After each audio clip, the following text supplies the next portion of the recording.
তালবিয়া পড়ার সঙ্গে সঙ্গে যে কোনো হাজী সাহেবের অন্তরের ভেতরে এমন একটা পরিবর্তন চলে আসে, মনে হয় যেন কাফনের কাপড় পরে আমি রওনা হয়েছি। প্যারে হাজিরিন, একজন হাজী সাহেব যখন সাদা দুইটা কাপড় পরে আল্লাহর ঘরের দিকে রওনা হয়, আল্লাহ রব্বুল আলামিন ফেরেশতাদেরকে ডেকে ডেকে বলতে থাকে, দেখো আমার বান্দা জীবনে সব গুনাহ নিয়ে আমি আল্লাহর দরবারে মেহমান হয়ে আসতেছে। মেজবানের দায়িত্ব হলো মেহমানকে খুশি করা। আমি আল্লাহ আমার মেহমানদেরকে নারাজ করব না। দুনিয়ার মানুষ, দুনিয়ার একটা প্রেসিডেন্ট, তার দরবারে কেউ বলে মেহমানদেরকে খুশি করে বিদায় করে।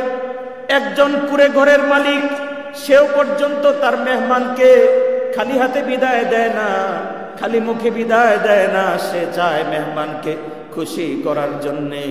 আল্লাহ রব্বুল আলামিন বলেন, আমার বান্দা যখন আমার মেহমান হয়ে আমার ঘরে রওনা হয়, আমি আল্লাহ ফেরেশতাদেরকে বলতে থাকি, আমার বান্দাদেরকে আমি খালি হাতে ফিরিয়ে দিব না। তোমাদেরকে সাক্ষী রেখে বললাম, আমার সব মেহমানদেরকে আমি মাফ করে দিয়েছি। সুবহানাল্লাহ। চিল্লা একবার বলি আল্লাহু আকবার।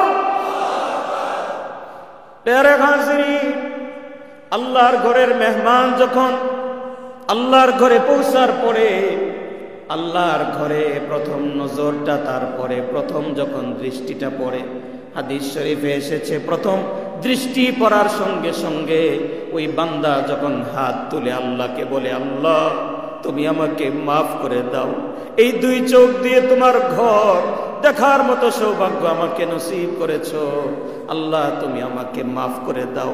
হাদিস শরীফে এসেছে তার দোয়া ডাইরেক্ট আল্লাহর আরশ পর্যন্ত পৌঁছে যায়। সুবহানাল্লাহ।